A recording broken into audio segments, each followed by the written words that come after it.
Hello everyone and welcome to another game you guys have been waiting for probably while making noodles. It is round 5 of the Freestyle Chess Grand Slam Paris tournament. Hikaru Nakamura versus Magnus Carlsen, and we have a most wild position and a most vile one.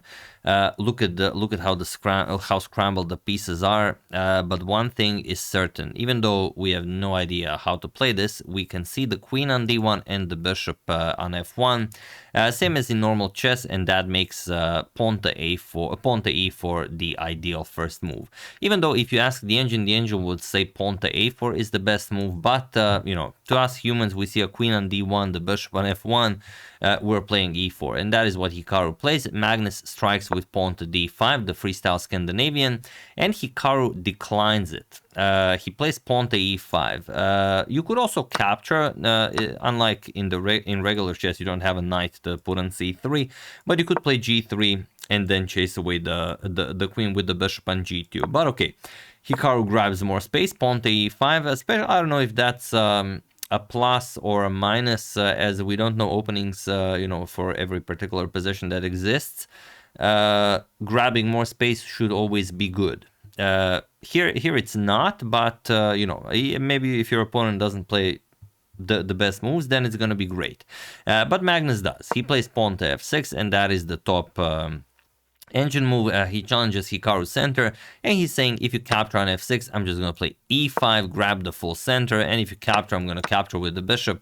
The entire position opens up. I have a queen ready, the bishop pair is ready, the rook is ready, I have full control over the center, and of course Hikaru does not want to play this. So Hikaru strikes with pawn to d4, Magnus goes pawn to g5, and e captures on f6. E captures bishop to d3, and bishop to g6. We have knight to g3 by Hikaru, bishop to d6 by Magnus, and knight c to e2. Queen d7, and rook to f1, preparing pawn to f4 at some point, and you can see how difficult it is to castle in this particular position. You have to clear everything, and then only then can you castle the king on b1 and the rook on a1, same as for black with the king and rook on a8 and b8. We have knight to b6 now ready for castling. Pawn to b3, pawn to a4 would be more precise here, because after pawn to b3, Magnus prevents Hikaru from castling or from playing pawn to a4, as he plays bishop to a3. Okay, Hikaru plays bishop to c3, he will play bishop b2 and kick away the bishop from a3 or force a trade. Pawn to a5 by Magnus. We have pawn to f4 and pawn to a4. And now, while you could continue with bishop to b2 or even grab more space with pawn to f5, Hikaru trades f captures on g5, f captures and queen to d2. Now preparing bishop to b4, Magnus goes rook to e8 and bishop captures on g6 now. We have knight captures on g6 and bishop to b4. Okay, bishop captures, queen captures, we have pawn to h5, and pawn to h5, I mean, when you see it, of course, it makes sense. The two knights, this knight is defending this knight, of course, it makes sense to kick it away. H4 is basically threatening to win a piece. So while it is the only move that is objectively leading to a win, not a terribly difficult one for Magnus' spot. He played it pretty much instantly. We have rook to f2, Hikaru adds a defender, and Magnus grabs more space. We have knight to f1 and queen to e6. Okay, pawn to g3, we have knight to e7, now getting the knight over to c6 to put pressure on the queen, and queen back to d2. We have knight to f5 now the knight can come to d6 and then to e4 to put more pressure on the queen and rook, and Hikaru castles queenside as well. Magnus plays a captures on b3, and now you cannot play a captures on b3, that would be opening up the position too much. So c captures, and now the queen nicely defends the a2 pawn.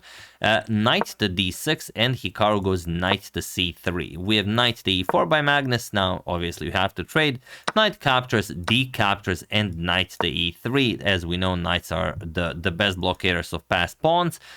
Knight to d5, attacking that knight, and g captures on h4. We have rook captures on a2. This is a beautiful move by Magnus.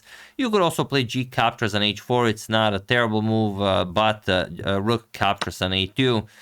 Just a very, very classy exchange sacrifice. We have queen captures on a2, knight captures on e3, and now rook to e1, getting the rook out of harm's way, and Magnus goes queen to c6 check. With Hikaru having a minute and 40 seconds on the clock, the position is extremely delicate, and you should play king b1 or king to b2. Just get the king out of the way. King to b2 looks extremely weird, but king to b1, you can play it and there's nothing to worry about. Even if you try something like knight to d5 to throw in a knight to c3 check, it doesn't work. You just play queen c2 and that's it. Now knight to c3 check, king b2, and the black is just lost. Yeah, you have to move the knight, and that's it. You can't really afford the trade. You're down the exchange. So the only thing Magnus has is the attack. But Hikaru played rook to c2. He gave back material, and Magnus happily took it. Knight captures on c2, queen captures on c2, and now he just declines the trade, plays queen to d5, and he says, all right, it's an open board. We both have a queen and a rook, but my king is nicely tucked in safe behind the b and c pawn, and your king is out in the open. So this is, okay, I mean, if you want to play this, okay, h captures, queen captures, and king to b2. We have pawn to e3 by Magnus, queen to d3, and now queen to f6, seemingly offering the e3 pawn, but that runs into queen f2 check, of course, picking up the rook. So king to c2 and rook to e6. Now Magnus tries to get over to start attacking Hikaru's king. We have rook to e2 and queen to f1, pawn to d5 attacking the rook, also stopping rook c6, but Magnus goes rook to a6, and now rook captures on e3. Queen captures on e3 would have been a little bit better, because it's not that easy to find a win. For example, rook to a2 with check, king to d3, and how do you win this position? Can you spot the winning move instantly here? It's not that it's, you know, a spectacularly winning move, but if you don't play it, you're never winning this game. Very, very difficult to find. So although, you know, it would be much better for Magnus, maybe it was the best chance he had to hold this to a draw. The only move that sort of wins this is king to a8, and good luck figuring out why. But as this line wasn't played, Hikaru played rook captures on e3. He makes it much, much easier for Magnus. Magnus goes rook to a2 with check, king to c3, and queen to c1 with check. We have king to b4 and pawn to b6, stopping any counterplay, and now he will go after the king. Queen to c5 will be checkmate, so you have to stop it. Queen to d4, and now queen to a3 check, king to c3, and queen back to c1. Queen b4, queen to a3 check. Magnus repeats twice, but of course he will not repeat 3 times in a winning position. King to c3, and now while you could capture on h2, Magnus decides to, you know, eliminate any counterplay. He doesn't want to see any checks on the board.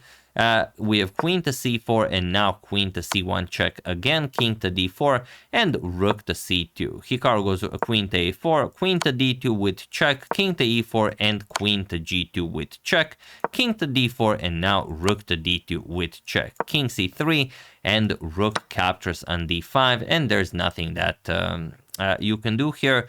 It seems like maybe you could go for something like queen to e4, but not really. You're not forcing a queen trade, you're just running into checkmate. Queen to d2 with check, and after king c4, b5 is checkmate. So not really working. So here Hikaru played rook to d3, but now rook to c5 with check, king to d4, queen to g4 with check. We have king to e3 and rook to e5 check, king to d2, and here Magnus just played queen to e2 with check, and he was in this position on move 53 that Hikaru Nakamura resigned the game, as there is nothing more to be done here. If you go king c1, it's obvious why. Okay, you're losing, you're going to give up a full rook, and if you play king c3 to defend your rook, then a simple queen e1 check or rook to c5 check. There's not much for that white king to do. For example, king d4, pawn to c5 with check, king to c4, rook to e4 check, already looking devastating. But we can even finish off with a beautiful queen sacrifice, not really, but you know, queen trade that runs into rook captures on b4 checkmate. So, you know, it would be pretty interesting. So yeah, sorry about that. It seems that some music started playing. I don't know where from. They got back with the commentary. I don't know how long it's been playing. Sorry if it's been bothering you. But yeah, that's the game. Beautifully played by Magnus. Interesting stuff, yeah. Beautifully played by Magnus. It was a fine game by Hikaru as well, but, you know, wasn't his day. I would like to thank Peter Van Doos, Derek King, Charles Benjamin, Flynn, Diane Schwartz, and Ilya Maltsev for your contribution to my channel. Thank you a lot, I really appreciate it. As usual, you can check 2 of my previous videos here. Thank you for watching, and I will see you soon, continuing to check up on your wonderful suggestions and whatever else happens in the chess world. Thank you all, I will see you soon, and have an excellent rest of your day.